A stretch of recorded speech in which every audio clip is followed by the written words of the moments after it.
XR at work, Scott, and who? Dane. Dane.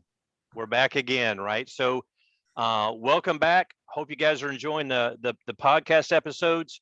Been talking about a lot of different things in the last few episodes, but right now I think we've got a topic that is hopefully is going to resonate with you guys. It's something that we live in XR, in industrial environments every day, and that's the topic of enterprise health, safety, wellness, all things involving the protection and safety and health of factory and non-factory workers, right? So then, Dane, love to hear your perspective and your background on this, because you actually come from, you use the term EHS, right? So what's this, and kind of what's your background in health and safety? Yeah, so EHS is environmental health and safety, and I started my career in the environmental health and safety team at a facility. And so I think there's a couple things to keep in mind when you're working with your environmental health and safety team that I think can be learned from, and obviously, you know, it's a relationship that'll be ongoing as more and more things come out. There'll be different considerations that you have to have as the hardware changes as well. So as it's pulling in different senses and things like that, you'll have to kind of have new considerations that we didn't have in the past. So I think a good place to start maybe is to talk about kind of interactions with the EHS team and maybe how to best do that. And so from my perspective, I think there's a couple things. I think one is particularly right now during the global disease that we're in. Yeah. There's a challenge where a lot of the environmental health and safety teams have been pulled into, trying to address a lot of the business challenges that have come up as a result of the disease. And so they're very, very highly tasked. There's a lot of stuff going on for them. And so I think generally, if you can kind of frame up the considerations that you think you need to have ahead of time, that's a really important thing. So, for instance, if you decide that you want to use a HoloLens, for instance, you might talk to them about, the fact that the visor flips up, or that you're using bone conduction headsets so that you don't have to wear hearing protection, and kind of frame these up in a document so that when you go to have that conversation, it's not something where they have to go and like acquaint themselves with HoloLens before they can even get started with discussion with you. Yeah, I think it's a good point that if you just go say, hey, we got cool stuff, we should work together, right? They don't, it's not their world, right? You need to kind of break it down and put it in layman's terms for them and do the research for them, so they don't have to go become an XR expert to even have a conversation with you, right? Yeah, well, and I think that's really a challenge too, because I mean, we've talked about this in prior episodes. There's a lot of training that has to go on with XR devices, whether it's AR or VR. And so there's even an additional barrier if you don't lay out all of your facts and kind of what the device does and how it works. I think another thing that's been really helpful for us is if you can video kind of what the person will see, in their perspective, because there's a lot of questions around like occlusion. For instance, will the thing that's in their field of view occlude objects behind them, like a forklift? Like, you don't want people getting hit by a forklift because they're looking at a guided workflow, for instance. And so I think if you can get as much data as you can around how it's going to be used and what it looks like when it is used, the conversation is a lot smoother. And I've found that everybody's really excited about XR. So, the environmental health and safety teams never trying to like shut things down preemptively, especially if it can provide a lot of value for the business. I just think there's a lot of questions around this space that we have to work through first. So maybe answer some of those questions before they have them, right? To go ahead and allay their fears that you've thought about this and kind of that this is not just something you're throwing out there to bring a bigger safety issue to the table through. Yeah. Well, so I talked a little bit about like the flip up visor and like bone conduction headphones. Like, what are some things that you guys, like features that you guys look for in order to have a good EHS kind of compliant device. Yeah, I mean, some of the conversation we talk about in the factories or in a ruggedized industrial environment, we've had a lot of conversations around. I mean, PPE, of course, is huge, right? So most of our facilities, and maybe most of the facilities that our audiences are working in, right, require hard hats and hearing protection and safety glasses, and so those are big ones, right? So hard hat use is important because you can't use a standard necessarily easily, a standard HoloLens 2 with a hard hat. So we've opted for using a lot more for head mount devices, the Trimble XR10 integrated with the hard hat. You gotta think about safety glasses. Safety glasses fit behind a visor. You know, someone's got to be able to have hearing protection. So then being able to use, you hear me talk about like the Sonetics devices that you can hear, you have audio in and audio out and still protect your hearing, turn up or down ambient noise. So you got to be able to hear alerts in the factory. A lot of those same sorts of things, right? That keep coming up. There's other things, right, that we've also had conversations, Dane, with our safety group about things like cords, right? Anytime there's a device that has a cable, a tether coming off of it, attaching to another device, an offboard device clipped to your belt or in your pocket or something, that in a lot of environments, that's a big no-no, right? Because moving machine parts grab that stuff. So we talk a lot about a fair amount about someone just having a tablet walking through a factory. That's a big no-no, right? That introduces a cool technology, hopefully to address safety concerns, but it presents another safety concern, right? So we've got to work around for that. We're on some of our devices, the screen goes blank or gets blacked out if the device moves more than a certain amount of space, right? Everything as well. I mean, a lot of these conversations with health and safety to make sure that what we're putting in place doesn't introduce new safety risks. Yeah.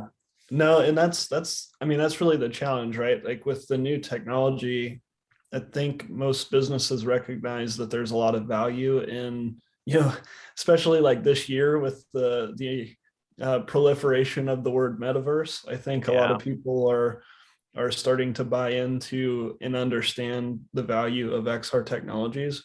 Yeah. But I think there's an underrated discussion, to be had around, even I've talked with headset vendors before that want to go into industrial, areas, but they don't have any kind of hard hat mount. Right. And, there's certain things that I think should be kind of core criteria before being able to consider, a headset, like a manufacturing headset, because, and I think obviously not everybody requires a headset, right? But for use in, I would say, most manufacturing, construction, kind of the heavy work type of industry, that's a non-starter, right? Unless you're working in an office or a lab or something like that. So we had this happen. You tell me about your experience, Dane, but when I first started doing augmented virtual reality in manufacturing, people thought that I was going to have people in a Quest with controllers out on the factory floor, and I'm like, no, right? I mean, now they thought that because there was someone at my company that was saying that before I got there, and it's like, all right, let's get this straight. I don't know what they told you, but no, I'm not going to put you in a Quest on the factory floor. I mean, have you found that people have had that misperception that we're going to do VR on the factory floor? Yeah, well, I think we mentioned this previously too. I do think it's funny, when you start talking about AR, like show up with a HoloLens and they'll say, oh, Scott showed up with his VR goggles. Yeah, his VR goggles, yeah. Right. And so I think there's a couple things that might contribute to that. I think it's one, that we often conflate AR and VR, right? And also I think the other thing is that people are just more familiar with VR in general, right? Like I remember one of my first jobs was working at Best Buy, and it was when they like first came out with the Samsung, like you slide your phone in, Yeah. Gear VR. Yeah. yep, experience. And uh, I think there's a lot of kind of leftovers from that era of VR where people were Probably like, right. "Oh yeah, that's cool. I've tried that before," and it's a wholly different experience now than it was prior. So I think helping people to understand the kind of vernacular, Yeah. of the space and be able to talk about it is really important in communicating effectively, between them. Because like even now, I have folks who have both the HoloLens and the like Oculus Quest 2, and they'll say one name when they mean the other. Yeah. Um, Yeah. So and it's still a so lot of education and just terminology that we're dealing with yeah, several years well, into this. so one thing I'm interested in from your perspective, Scott, is uh, like the new, so there's a bunch of rumors right now around the Oculus. I think it's Cambria, the new project that they have, going. And it's supposed to have like 4K RGB cameras, on the front, so you can do pass through. Do you ever see a world where you could have a headset that fully occludes your vision, but you can use cameras to see the world around you and be able to use that in a factory setting? Or do you think it'll always have to be kind of, the HoloLens style, flip up type of display? So do I think there's going to become this device convergence between head mounted devices for virtual reality, augmented reality, where one device can do both, and you can wear it in a virtual environment, and then you can, double click and you're actually able to keep it on your head walking through a factory?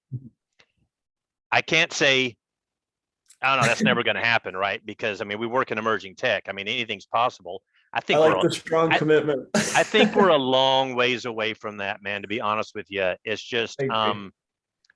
with prescription glasses, with I think the devices have got a long way to go for that before you can go from virtual reality to an augmented reality with the pass through. I just I'm just I don't know about you. This may be one of the first things that we disagree on professionally here, but No. I tell you, I think we got a long ways to go. I don't even think about it because I think it's so far in the future. Well, so if you will, bear with me, and let's kind of Okay, go down that rabbit hole real quick though, because like imagine that we could use that kind of let's headset. imagine. Okay. Yeah, let's imagine. Well, I mean, like think about it. Like you wouldn't have to wear safety glasses, right? Because you'd have a headset on If it that were safety certified. they were Yeah. safety certified. Like I guess what I'm saying is I don't think it's impossible, and I think the future is probably bright in that space. And there's also, it can make it easier in some ways, like I said, not having to wear safety glasses, that kind of thing. But I definitely agree with you. I mean, you'd have to have some kind of redundancy where like if you ran out of battery, it can't just go black, where like you can't see Yeah. anything. Like there's I think a lot of considerations in that space. But the pass through thing is just interesting to me because you really kind of start to bridge the gap, between the kind of AR and VR continuum, which is exciting. Little bit. Yeah. Scott's like not so excited. No, yeah. I mean, cool to think about, and I think it could happen. But I think that's just a way to alleviate some safety concerns around head mount devices. Mm-hmm. I'm not so sure that, again, I feel like it's a ways off. And as much time as I spend in factories working with factory workers, I think I mean, yeah, because like you said, the last thing you'd want is battery goes dead and that's totally black screen. Mm-hmm. You want the default to be totally pass through, but if the battery's dead, those cameras are run off of the battery, right, for the pass through. So you got a lot of stuff to sort out there before we put a head mounted device that's capable of virtual reality on the head of someone in a factory environment.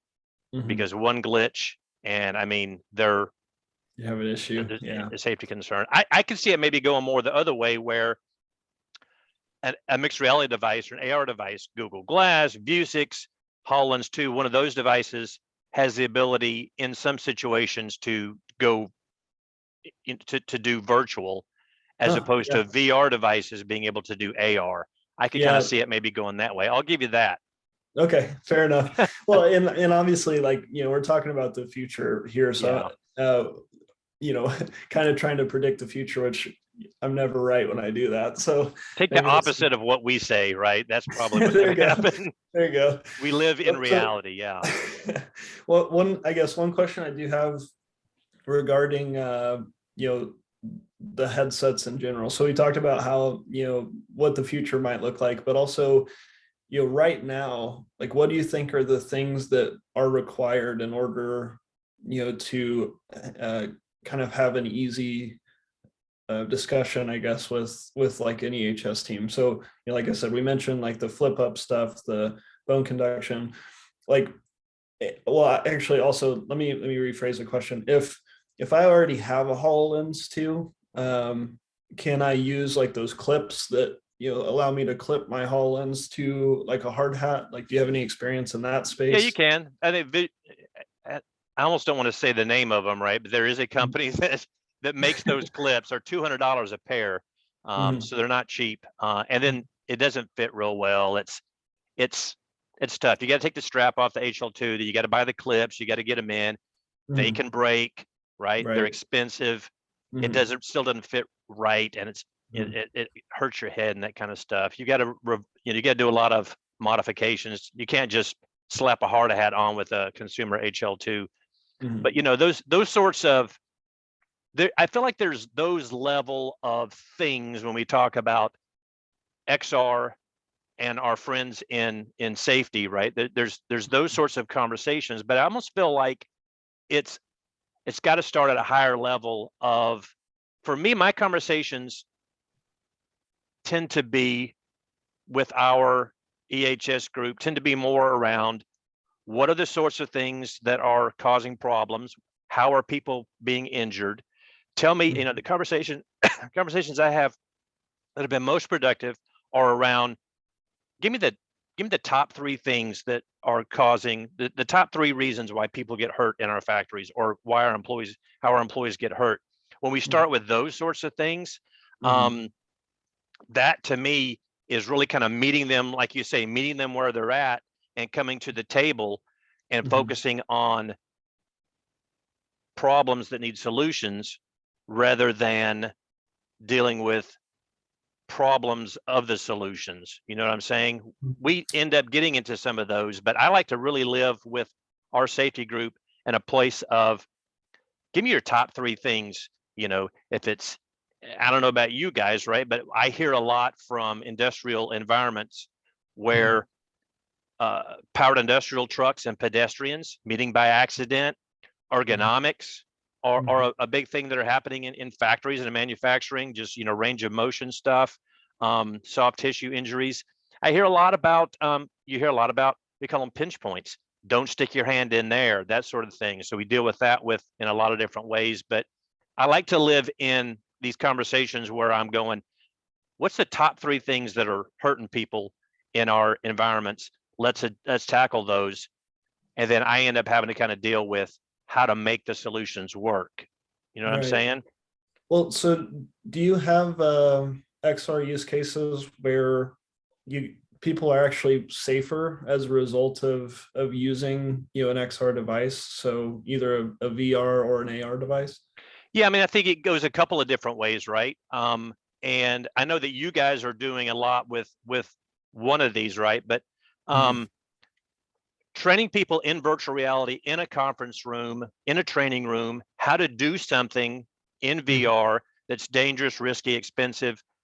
I always say this: you get unlimited lives in a game, right? Unlimited lives in VR in a training simulation. You can blow that thing up, or have a meltdown of that piece of equipment in VR, and all you want, right? It's not going to hurt you. You just reset and start again.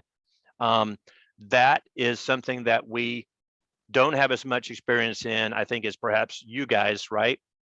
But more. We do more with lockout, tag out, using AR, MR out on the factory floor so that machines are properly locked out Yep. before someone could get hurt. That's where we spend most of our time. What are Mhm. you guys doing that's helping people stay safe? Yeah, well, like you said, I think the guided, guided workflow is not to hit too hard on that because we did a Yeah. full episode. Go watch it if you haven't seen it. Go Uh, watch it.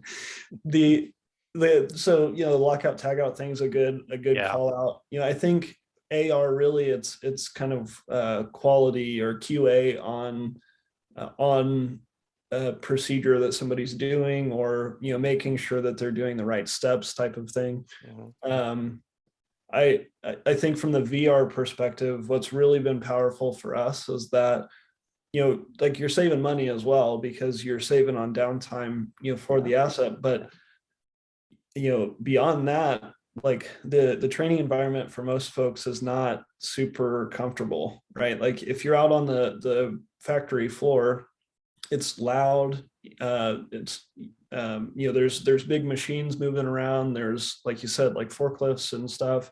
And you have your trainer. There might be a group of people that the Yeah. trainer's trying to train. It's a really challenging environment for people to learn in. And like imagine trying to take a test and then also have something screaming in your ear the whole time, or And a so forklift about to run over you. Yeah. yeah, exactly. Yeah. So like it's just not a very conducive, learning environment. Right. And so the cool thing about a lot of the VR stuff that we've kind of found out is, one, obviously they can, like you said, you have unlimited lives in XR, so you can run through and really hone your skill set and all that stuff without being at risk of Yeah. entanglement or whatever the concerns would be. But I think the other thing that's interesting is you can also, like, the analytic part of Mhm. VR is really important in this Oh case. yeah. And I think, so you can go and look at, hey, did this person put their hand in the wrong position, or was their hand in the wrong kind of I guess position is the best way to put it. Yeah. And so and we can pull all those analytics afterwards and have a really good kind of in-depth discussion around, hey, we got a notification that you put your hand in the Mhm. incorrect position. This is a picture of that incorrect Yeah. position, so make sure that you watch out for it. The correct way to do it is XYZ. And so there's a lot more kind of tailored training that can happen to an individual person, as opposed to just like hitting them with a PowerPoint, and making them read. But you guys are doing stuff around like body tracking and sensors and knowing when someone's in the wrong place, they're not supposed to be there. It's a dangerous area for them. I mean, tell us about that. What kind of work are you doing around making sure that people stay in the right environment or zone in the facility?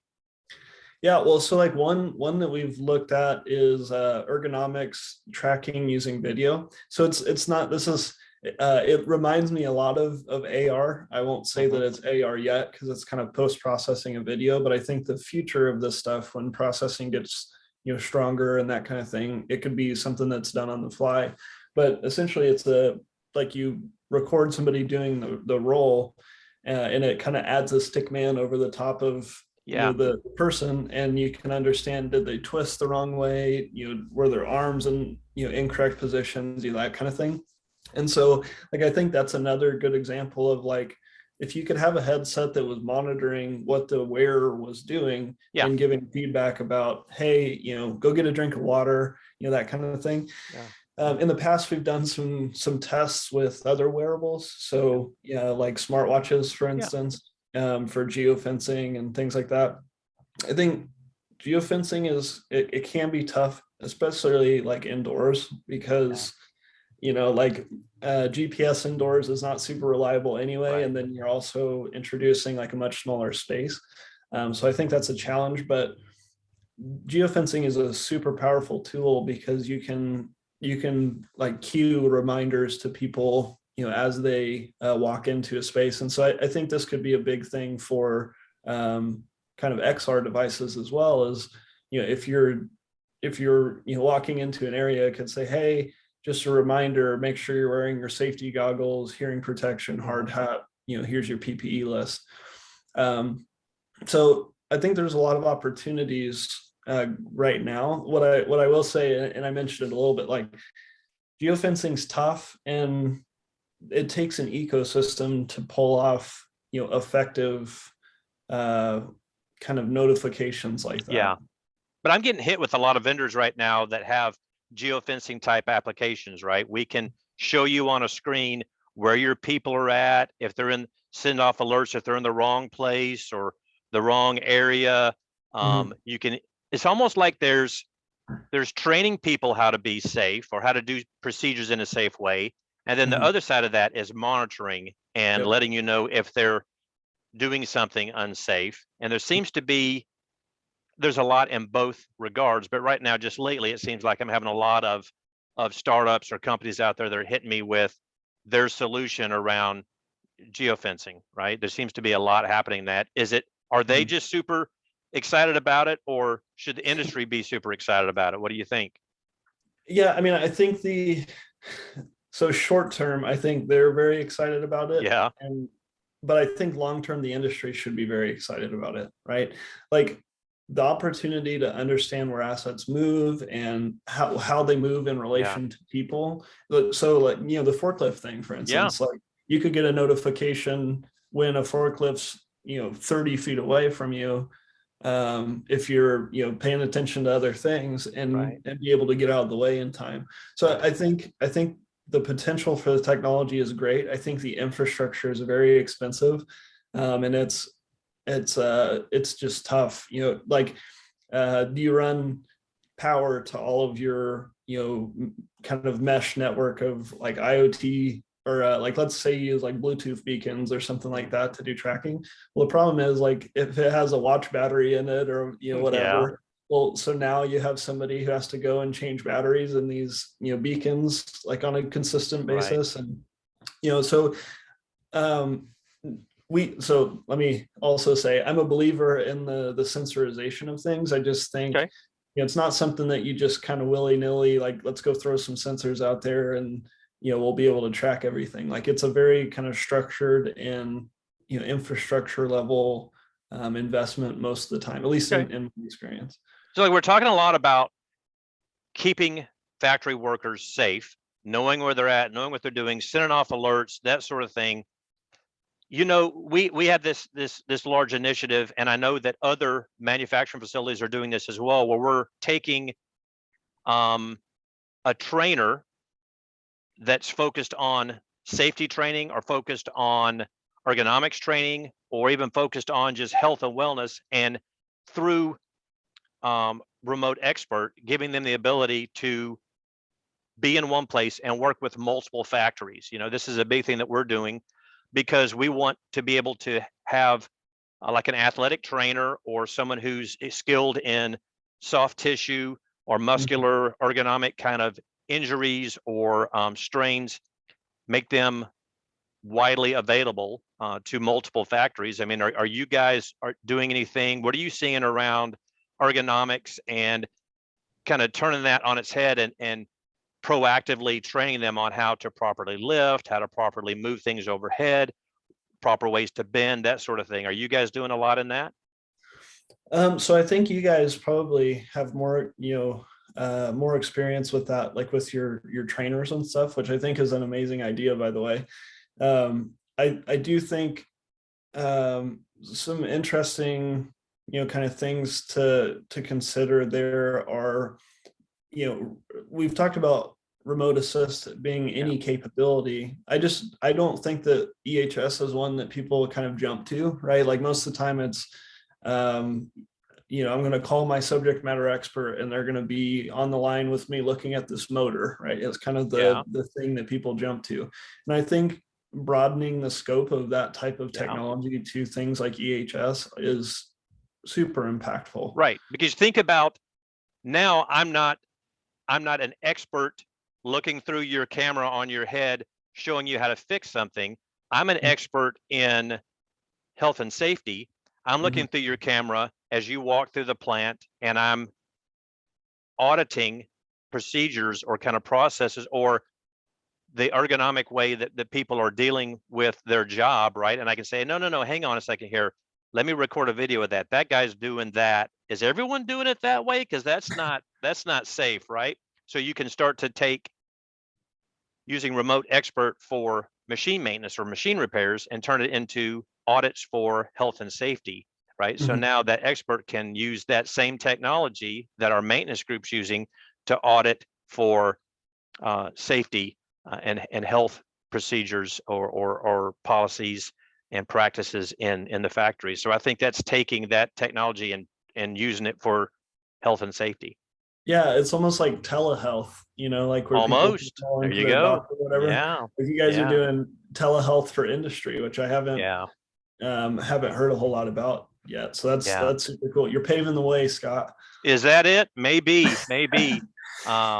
We have a very high focus, right, in our factories around health and safety and wellness for our knowledge workers, for our factory workers, and I know you guys do as well. And so that's got to stay as a high priority. And things have kind of expanded beyond the factory now. We're dealing with ergonomics, the way our people working from home sit in chairs, and how are they taking breaks? Are they stretching? And the health and wellness of workers like, knowledge workers and those that are sitting in a basement, all day. I mean, that's important as well. It's not just Yeah. the frontline workers, right?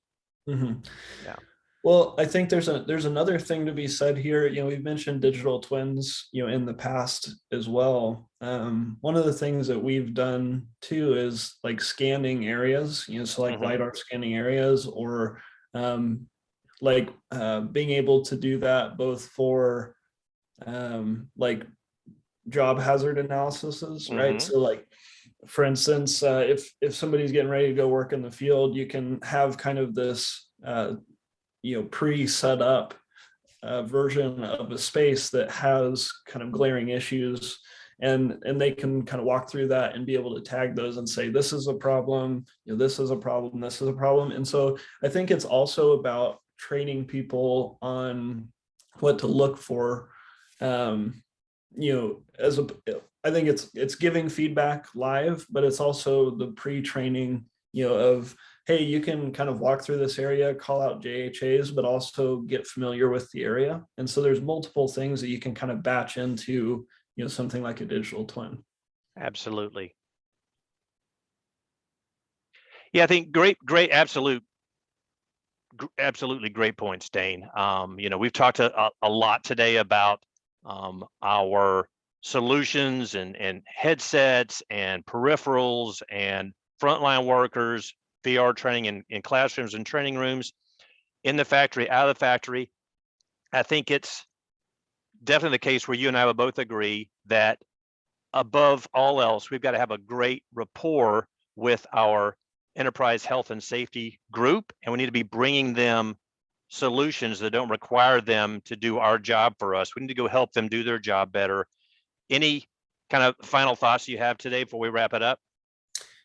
Yeah, the only thing that I would say is I think it's a collaboration, between those teams, as you said. So one thing that you can do that's maybe a helpful tip is go to the AHS team, ahead of trying to frame up like projects and things like that, and ask them hazards for various spaces, and they generally will have those, kind of laid out in some kind of, like I said, a JHA that's been done before or something like that.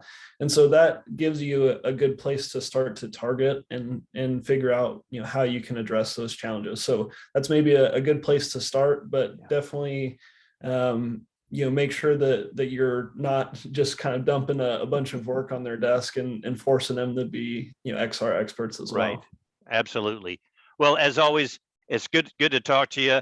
We will talk more about health and safety and the use of XR to solve health and safety concerns in industrial environments. We are always open for your questions. Please reach out to us. Let us know if you like this podcast. Put your questions or comments in the comment section. We'll put some show notes in. XR at Work, another episode with Dane and Scott, and we're proud to be in this community and look forward to talking to you guys again. Be sure to like and subscribe if you like it. Hopefully you do.